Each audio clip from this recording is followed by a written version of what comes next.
Welcome to our kitchen. Today we're making a classic Italian favorite, aglio olio pasta. This simple yet flavorful dish combines garlic, olive oil, and a hint of chili to create a perfect meal in just minutes. First, bring a large pot of salted water to a boil. Add 200 grams of spaghetti and cook until al dente, usually about 8 to 10 minutes.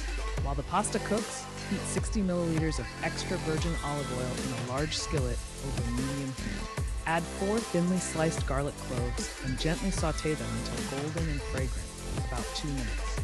Be careful not to burn the garlic, as it can turn bitter. Next, add a pinch of red chili flakes for a slight kick.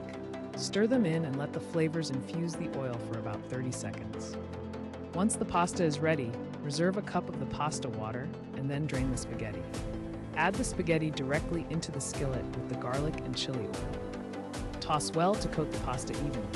If the mixture seems dry, splash in some reserved pasta water to create a luscious, silky sauce that clings to every strand. To finish, season with salt to taste and sprinkle chopped fresh parsley for a burst of color and freshness. For an optional touch, grate some Parmesan cheese on top. And there you have it, a delicious, quick aglio olio pasta, perfect as a light dinner or a satisfying lunch. Serve immediately and enjoy the simplicity and elegance of this timeless Italian dish. Buon appetito!